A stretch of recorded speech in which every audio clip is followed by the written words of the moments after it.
It's the sincerity. I mean, even today they can look at my script that I've been writing a script for 5 years now that I might actually direct.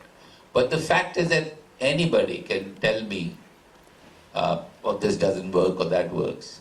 And I am the same. If I read a script which is written by anybody, I can say, oh, this is a shit scene. And I'm not very good with my language, so I use very abusive language to say this is absolutely third-rate scene. I think that kind of honesty when you have towards your own work, then you can create films like Three Idiots. Because you need to be very, very honest. You need to not fool yourself into believing that you're some whatever. You know, everybody starts believing in the... See what happens now, and since this is press, I'll tell you, everybody can buy anything they want in the press and print it.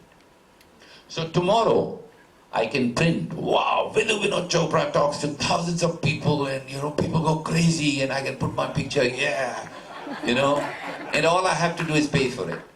And then I will believe that. When I'll open my paper, I'll say, whoa, man, Vidhu Vinod Chopra. So then what happens is, you know, that's why there are no real people out there. They are those papers. And that's why cinema that you see is also rubbish, because they can make rubbish and say, brilliant film by asshole. Thank you, sir. कुछ भी छाप दो, फिर brilliant ही हो जाती है। सब बोलते हैं, अरे ब्रिलियंट है यार पिक्चर। पैसा दे के छपाया हो कौन पूछता है? Sir. Anyway, I hope the press doesn't print this because it's not a good thing to say in front of press, but that's the bottom line. Sir film जहाँ से स्टार्ट हुई थी सर लास्ट रो में जी तो वहीं पे आपने ख़त्म किया, तो एक टेक्निकल क्वेश्चन ये है कि उसका क्या लॉजिक था? सेकंड क्वेश्चन इज कि सर मैंने आपकी पहले की जो फिल्म्स देखी है मर्डर एट मंकी हिल, तो उसमें मुझे ऐसा लगता था, अगर मैं अपने आप को उस जेनर पे ट्रांसपोर्ट करूँ, मुझे लगता था he is going to be the greatest film maker India can ever produce. मैं एग्जैगरेट नहीं कर रहा हूँ, मैं ऑनेस्टली फील करता था कि कभी मैं फेस टू फेस मिलूंगा तो ये बात बोलूंगा। लेकिन बाद में जो लेट 90s, अब पता नहीं, जैसे अभी आपने बोल रहा था कि there is a Jekyll to the Hyde, you know, person changes after 30-40 years, तो मुझे ऐसा लग रहा है कि अभी के जो आप हैं वो you can have been much better. और हमारे पास जो ऑस्कर्स के लिए जो बेस्ट बेट होते हैं वो विधु विनोद चोपड़ा जैसे ही लोग हैं।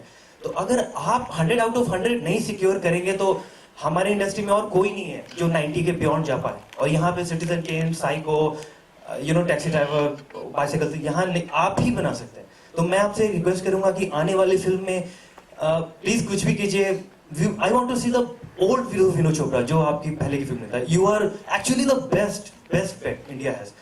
सॉरी सर, वो फर्स्ट क्वेश्चन मुझे जानना है कि जो उसका आपका थॉट प्रोसेस क्या?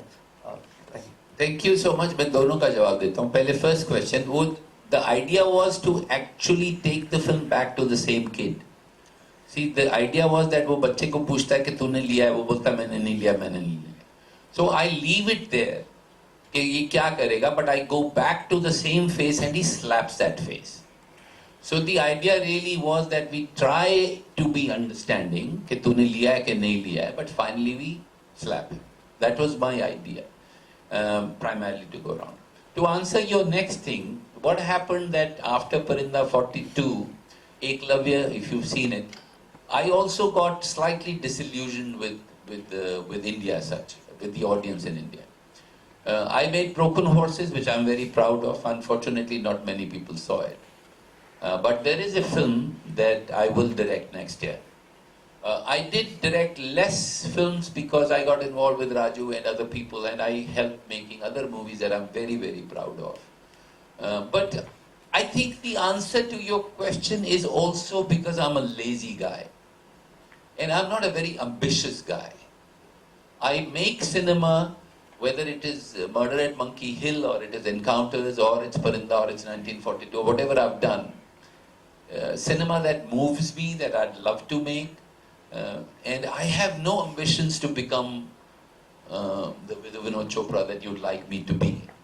And because I have no ambitions to be like really the best and the greatest in India, I am a little lazy. I take a nap in the afternoon. Actually, it was Anuja who said, don't take a nap today, go there. So otherwise I'd be napping. I think my laziness has come in my way. But I will try and undo that in the next years. Thank you for inspiring me, and hopefully I'll give you some movies that you'll be proud of. Thank you. Sir, you're the fittest guy around in Bollywood. Thank you. That's simple. You exercise 1 hour a day. All right, I think that's enough for the day. Vidhu has to leave. Finish this session here. Thank you very much. We can continue talking outside for a minute.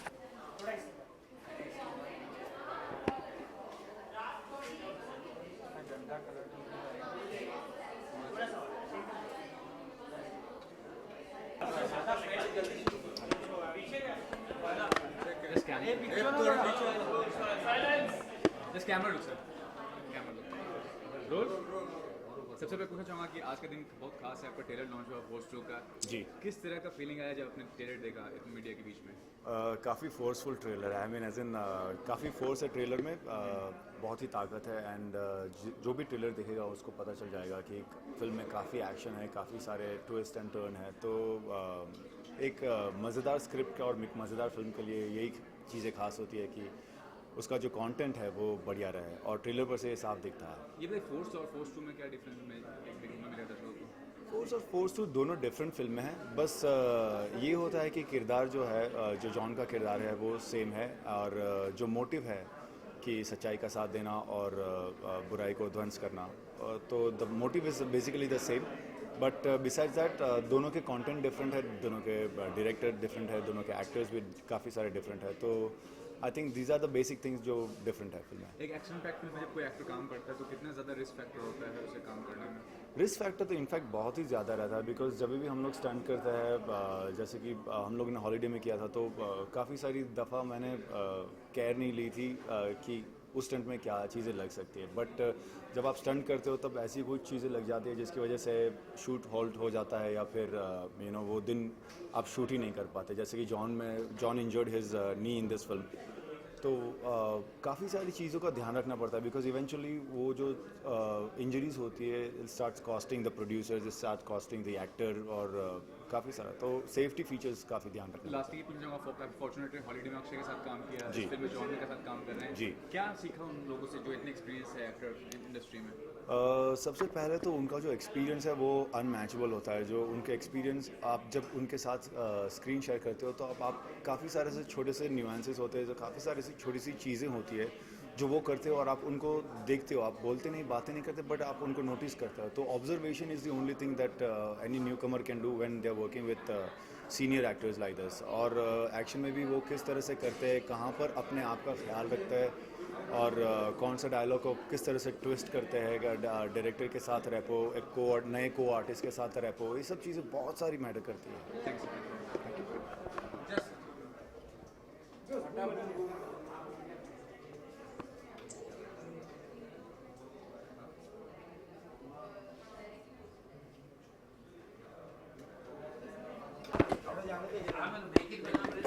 एक minute photo का madam मैं photo लेंगे आपको shoot करना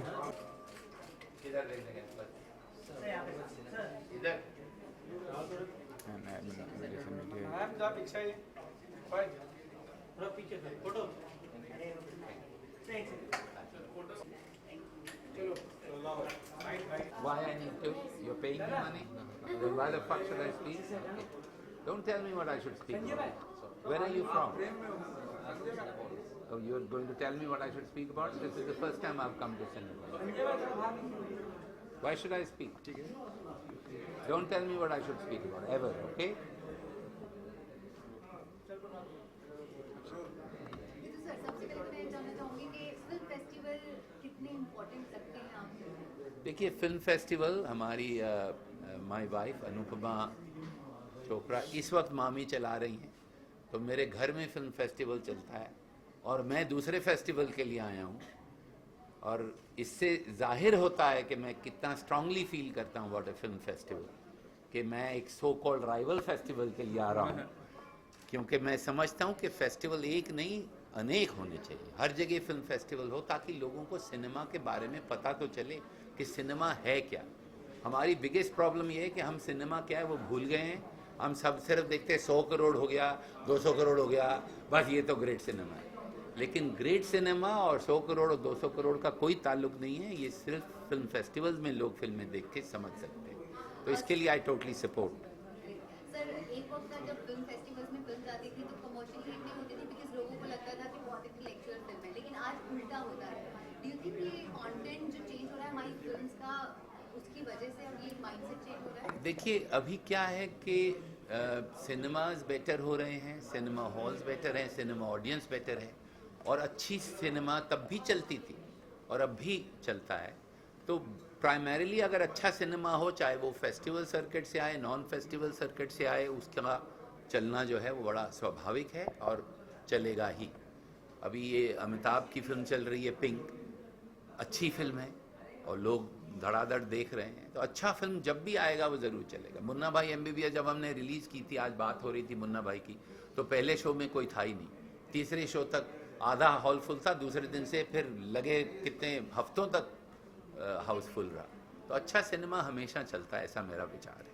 sir अभी आपका session कैसा रहा और अपनी फिल्म एनकाउंटर फेसेस के बारे में थोड़ा सा बताइए। मैं जिस सेशन के लिए आया, ये फिल्म ऑस्कर के लिए नॉमिनेट हुई थी कई साल पहले, और मैंने खुद 20-25 साल के बाद ये फिल्म बड़े पर्दे पे देखी है।